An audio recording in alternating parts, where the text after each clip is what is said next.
Bienvenue à cette formation ITIL 4 Foundation. Nous abordons à présent la partie 8 de notre cours intitulée Pratique de gestion des services, première partie. Dans cette partie, nous aborderons les pratiques de gestion des services. Ces pratiques ont été largement développées dans la gestion des services et sont présentes dans de nombreux référentiels de gestion des services, bien qu'utilisant souvent une terminologie différente. Ces pratiques seront assez familières à toute personne ayant une connaissance quelconque des versions précédentes du référentiel de gestion des services ITIL, version 1, 2, 3 ou ITIL 2011.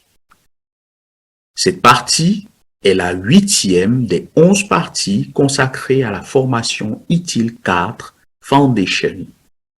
Qu'aborderons-nous dans cette partie?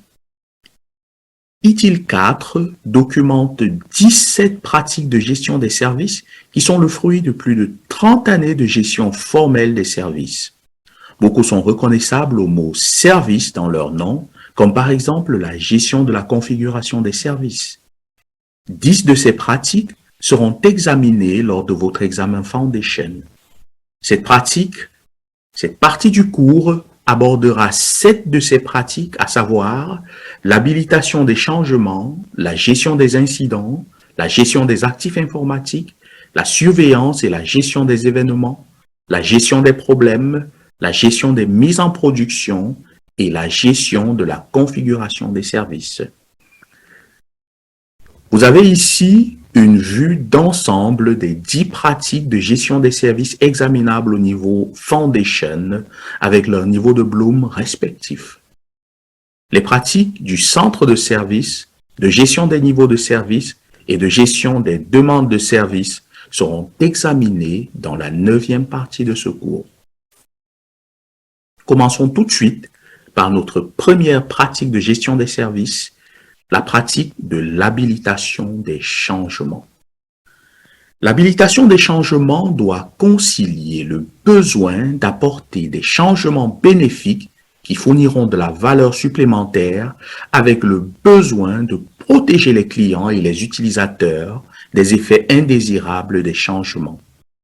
Tous les changements doivent être évalués par des personnes en mesure de comprendre les risques et les bénéfices escomptés. Les changements doivent alors être autorisés avant d'être déployés. Néanmoins, cette évaluation ne doit pas entraîner de retards inutiles. La personne ou le groupe qui autorise un changement est appelé autorité de changement.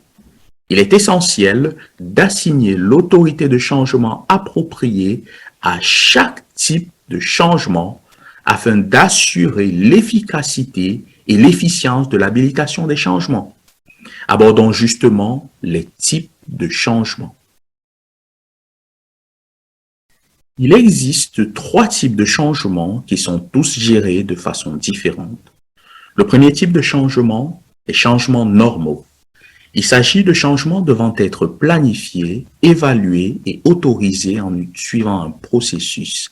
Certains changements normaux présentent un faible risque et leur autorité de changement est en général quelqu'un qui peut prendre des décisions rapides en utilisant souvent l'automatisation pour accélérer le changement. D'autres changements normaux sont très importants et l'autorité de changement peut être aussi élevée que le conseil d'administration ou son équivalent. L'initialisation d'un changement normal est déclenchée par la création d'une demande de changement. Elle peut être créée manuellement, mais les organisations qui disposent d'un pipeline automatisé pour l'intégration continue et le déploiement continu automatisent souvent la plupart des étapes du processus d'habilitation des changements. Le deuxième type de changement, les changements urgents. Il s'agit de changements qui doivent être implémentés le plus tôt possible, par exemple pour résoudre un incident ou implémenter un correctif de sécurité. Les changements urgents ne sont généralement pas inclus dans un calendrier des changements et les processus d'évaluation et d'automatisation sont accélérés pour s'assurer qu'ils soient implémentés rapidement. Dans la mesure du possible, les changements urgents doivent être soumis aux mêmes tests, évaluation et automatisation que les changements normaux. Cependant, il peut être acceptable de reporter certains éléments de documentation jusqu'à ce que le changement ait été implémenté et parfois, il peut s'avérer nécessaire d'implémenter le changement avec moins de tests en raison des impératifs de temps. Il peut également y avoir une autorité de changement distincte pour les changements urgents qui se composent en général de quelques hauts dirigeants qui comprennent les risques encourus au niveau du business. Le troisième type de changement, les changements standards. Il s'agit de changements préautorisés à faible risque qui sont bien compris et intégralement documentés et qui peuvent être implémentés sans nécessité d'autorisation supplémentaire. Ceux-ci sont souvent initiés en tant que demande de service, mais il peut également s'agir de changements opérationnels. Lorsque la procédure pour un changement standard est créée ou modifiée, elle doit être accompagnée d'une évaluation complète des risques et d'une autorisation comme pour tout autre changement. L'évaluation des risques n'a pas besoin d'être répétée à chaque fois qu'un changement standard est implémenté. Elle ne doit être répétée que s'il y a une modification dans la façon dont elle est effectuée. Un calendrier des changements est utilisé pour aider à planifier les changements, soutenir la communication, éviter les conflits et assigner les ressources.